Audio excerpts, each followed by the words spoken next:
Hello and welcome to the Jank Bank. My name is Brad and I'll be your host as we explore fun, unusual, and unique commander decks that can still hold their own and win games.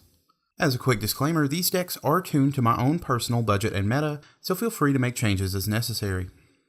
Today's deck is a tribute to my dad. As a 90s kid, I went through the Yu-Gi-Oh craze before landing in Magic as an adult. Dad not only took us to the local LGS to play, he took the time to learn the game and play with us both at home and in local tournaments. He is solely responsible for my love of tabletop gaming, and without him, this channel never would have happened. By the time I got into Magic, I was already an adult, but we always talked about sitting down so I could teach him the game.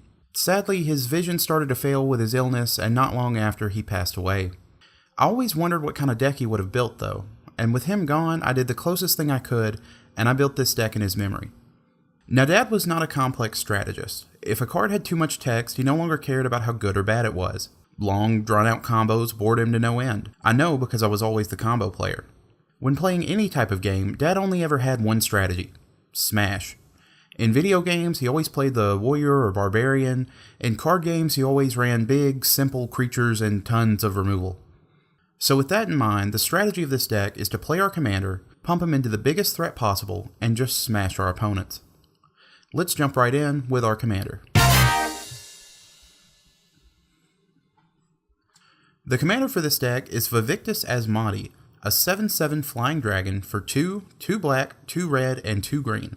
By paying a black, red, or green, we can give him +1/+0, and at the beginning of our upkeep, we have to pay black, red, green, or sacrifice him. This card is the definition of Dad's playstyle and personality, and also he used to talk about how he wasn't sure about playing Magic because the foils weren't as pretty as Yu-Gi-Oh, so imagining his reaction to this big goofy dragon just cracks me up. Now, equipments are a must for this deck. And starting things off, we have some evasion, with Lightning Greaves and Swiftfoot Boots, which give haste and hexproof or shroud respectively, and Whisper Silk Cloak, which gives shroud and unblockable.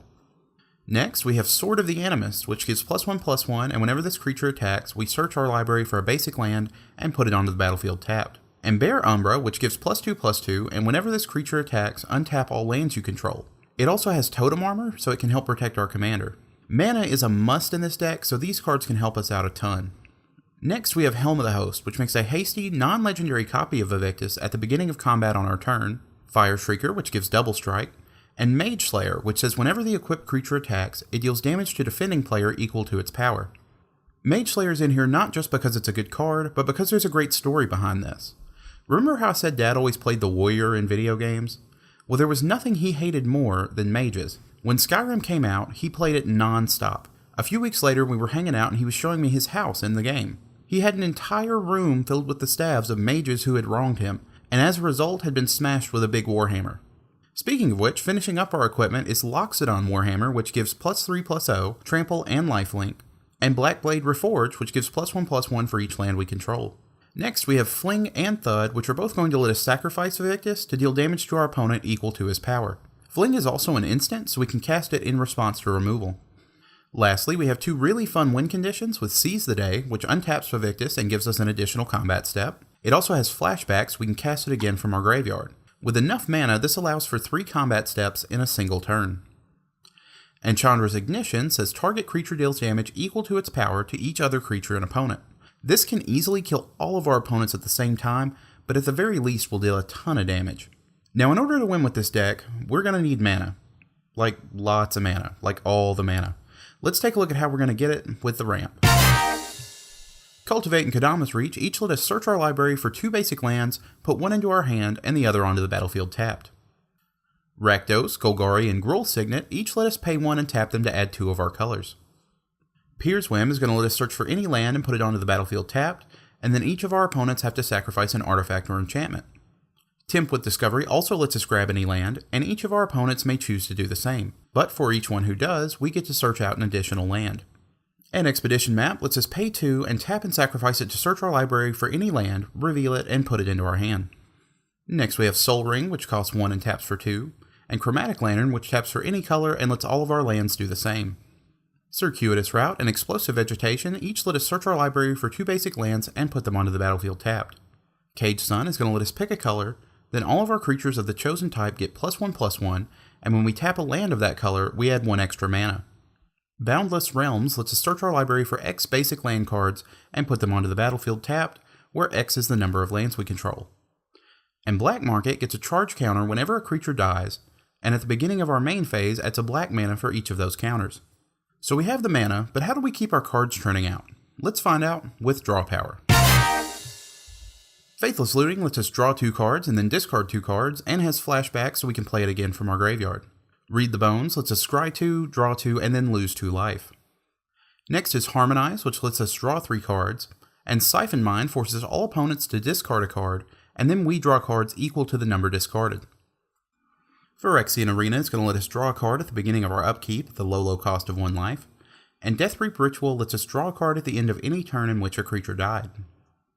Mind's Eye says whenever an opponent draws a card, we can pay 1 to draw a card as well. And Seer's Sundial lets us pay 2 to draw a card whenever a land comes into play under our control. Next we have Greed, which lets us pay a black and 2 life to draw a card, and Argyl's Bloodfast, which does the same but for 1 more mana, and if we have 5 or less life at the beginning of our upkeep, we can flip it into Temple of Alkalazat, I don't know how to say that word, a legendary land that taps for a black, or we can tap it and sacrifice a creature to gain life equal to its toughness. Hunter's Insight lets us choose a creature we control, and whenever it deals damage to a player or planeswalker this turn, we draw that many cards. Soul's Majesty lets us draw cards equal to the power of a creature we control.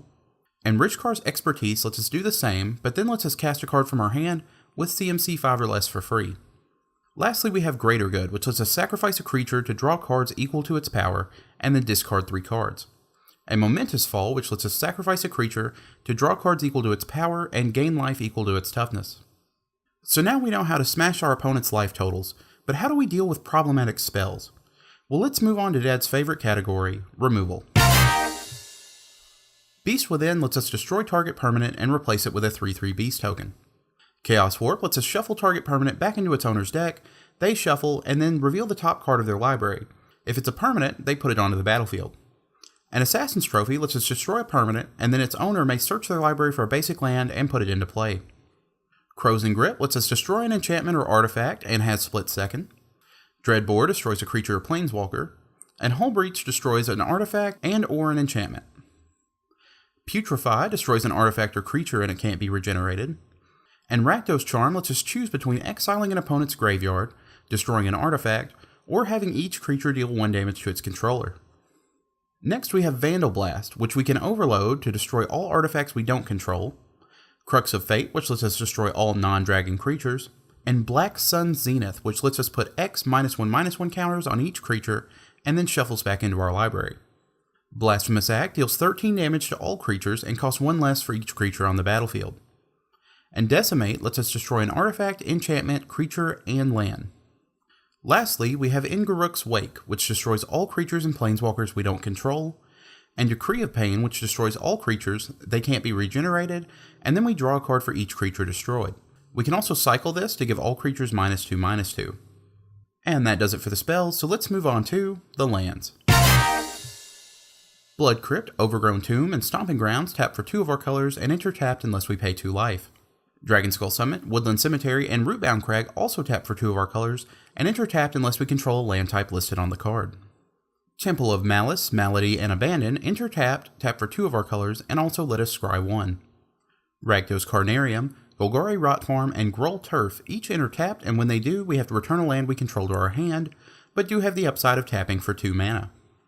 Luxury Suite and Spire Garden tap for 2 of our colors and enter tapped unless we have 2 or more opponents. Smoldering Marsh and Cinderglade also tap for 2 of our colors and enter tapped unless we control 2 or more basic lands. Command Tower taps for any of our colors. Savage Lands does the same but enters tapped, and Reliquary Tower taps for a colorless and gives us no maximum hand size. Evolving Wilds and Terramorphic Expanse we can tap and sacrifice to search our library for a basic land and put it onto the battlefield tapped. And Jund Panorama we can pay 1 and tap to search for a basic swamp, mountain, or forest and put it onto the battlefield tapped. Next is Urborg, which makes all lands swamps, Cabal Stronghold, which we can tap and pay 3 to add a black mana for each basic swamp we control, and Cabal Coffers, which we can tap and pay 2 to add a black for each swamp we control. These 3 cards can generate a ton of mana, and in this deck, even if our hand is empty, we can just feed it all to Vivictus. Lastly, we have 7 basic swamps, 4 basic mountains, and 4 basic forests. And that's going to do it for this week's deck. It isn't complicated, and it isn't perfect, but I can see my father's personality in this deck, and I think he would have really enjoyed playing it. Now this is usually the part of the episode where I tell you we will be back in 2 weeks with a new deck. But with the anniversary of my dad's passing coming up, I will be taking a few weeks off to spend some time with family. In that time, I will also be working on streamlining my video making process in order to free up time for a mini-series that will run on the off weeks of the main show. I have had an absolute blast making these videos for you guys, and I'm excited to expand the channel in new directions and continue to grow. I'd also like to hear any ideas you guys have. What can I do better? What would you like to see next on the channel? Arena, live games, some other third thing? Please let me know in the comments below. If you enjoyed this video and want to see more, be sure to like, subscribe, and hit that notification bell to stay up to date on all the latest episodes. You can also follow us on social media to see how the next video is coming along, links to which are in the description below. If you would like to support the channel directly, there is also a link to our Patreon in the description. Being a patron has a lot of benefits, including early looks at the next episode, your name in the credits, and even a tier where you get a deck tech based on your own idea. I'd also like to say a quick thank you to everyone who has subscribed and left feedback so far, and a very big thanks to our patron Walton Shelby Rollins. And with that, we bring the show to a close. See you next time, guys, and stay janky. The Jank Bank is part of the Creators Quarters community. For more great Magic content, click the playlist link in the top right.